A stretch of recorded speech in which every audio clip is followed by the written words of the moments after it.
मुनाविक मैथिली।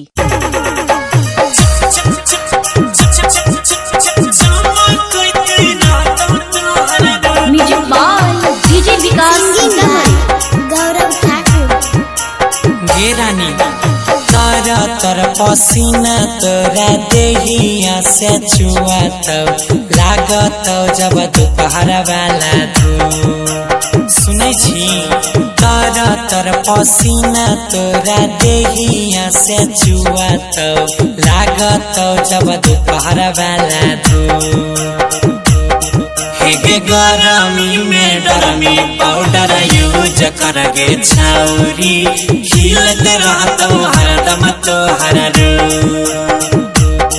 हेगे गरमी में डरमी powder use करगे छौरी चमकत रहतो तोहर रूप। यूज करल कर सुंदर सुडौल बनल रहतो जवानी पियला करे लाके जूस।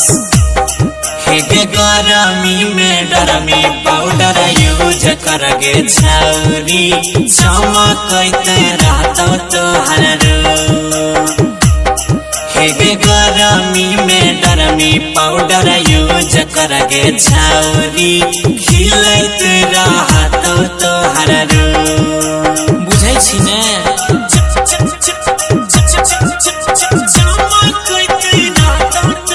शांति रिकॉर्डिंग स्टूडियो राजा जनमानसी।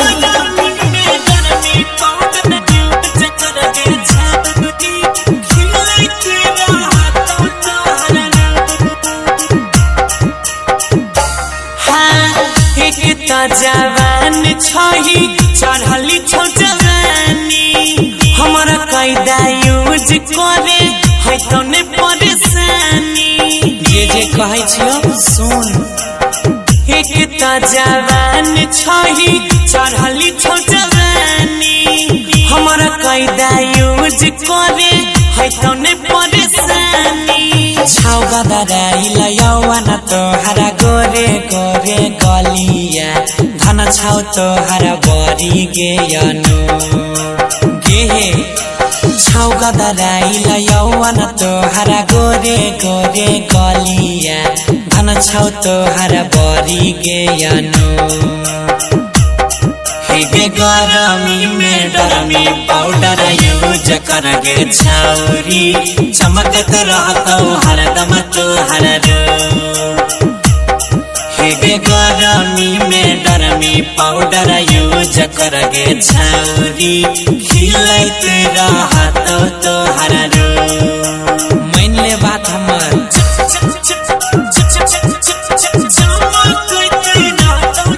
शांति रिकॉर्डिंग स्टूडियो राजा जनमानसी।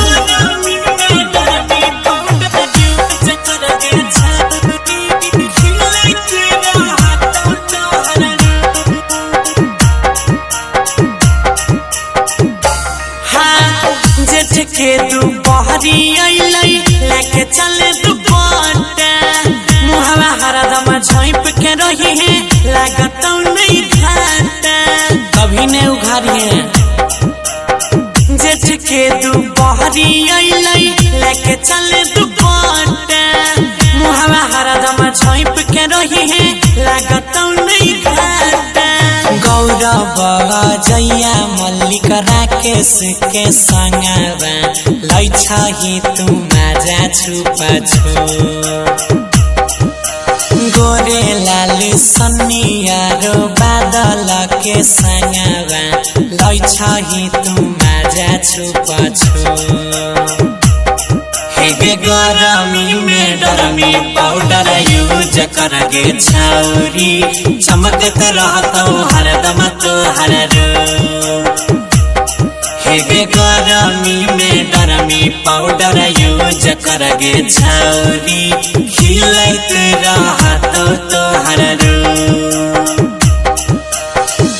गोर छही करिया नहीं होवे। Recording by Ajay star Bihar. DJ Pankaj Raj.